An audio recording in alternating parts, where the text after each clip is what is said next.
Ukraine's President Volodymyr Zelenskyy has been meeting southeastern European leaders to secure more weapons and support in the war against Russia.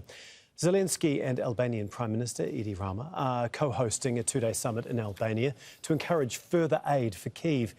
It's Zelenskyy's first trip to Tirana since Russia invaded 2 years ago. Well, for more on this, Jahja Muhasilovic is a political analyst on the Balkans and the Middle East. He joins us from the Bosnian capital, Sarajevo. Thank you very much for being with us here on Al Jazeera.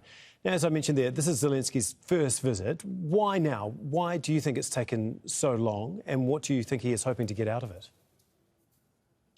Well, I think geopolitical momentum is requiring such a visit because Albania is known to be probably one of the staunchest supporters of limiting Russia's influence here in the region.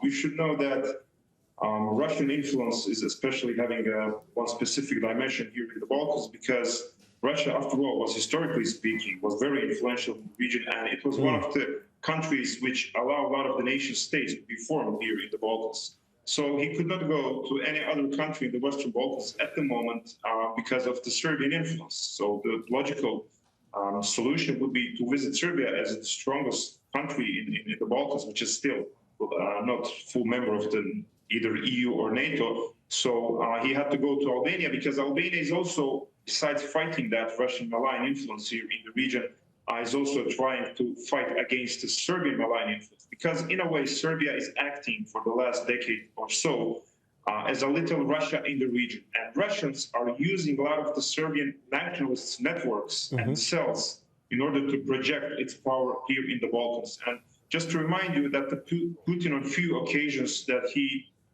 said that he might use Balkan as a destabilizing region in order to fight against NATO's expansion to the east. So he's using Balkans in a way as a backup plan. And Albania, I believe, there is playing an important role in that general fight against the malign influence of Russia and the Russian proxies, especially in Serbia. How do you think Zelenskyy needs to go about trying to damp down this Russian influence, especially when it does come to Serbia? Well, he emphasized how bad it is to have Russian proxies and the Russian networks.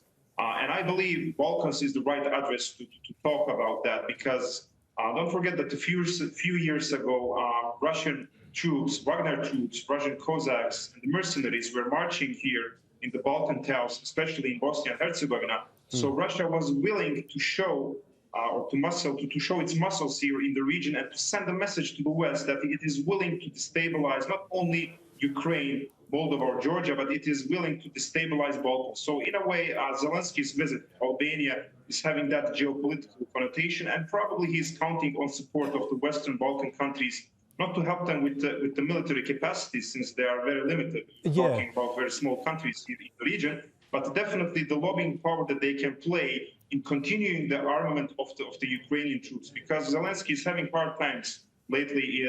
He's not getting enough support from the West in his fight against Russia. Well, just on that point, I mean, as you mentioned, Ukraine is in desperate need of more ammunition and weapons. I mean, Zelenskyy promoted the idea of joint arms production at the summit. What reaction did he get to that? Well, the problem is that a lot of the geopolitical shift now has moved to Gaza, happenings in Palestine, where Israel is committing these crimes against the Palestinian people, and Zelenskyy is having hard times. So he's having hard times to drag the attention on the Ukrainian front because a lot of U.S. focus and European focus lately is there in the Middle East. And basically, Putin was praying for something like this to happen, some major geopolitical eruption in order to just push the attention to other side, and now he's winning. The other problem for Zelenskyy is that Russia is standing pretty good now on the ground. So they are basically consolidating their positions on the Ukrainian front. And Zelenskyy is now using his diplomatic network to maximum point in order to drag more attention, to lobby, and then to get more support so he could fight Russia. And I believe if West stops supporting Ukraine with the armament, that Russia is going to win this war. And we might have serious troubles here in the Balkans, and I think Zelenskyy recognized that. OK, thank you. We'll have to leave it there, but we really do appreciate your time and your insight. Thank you.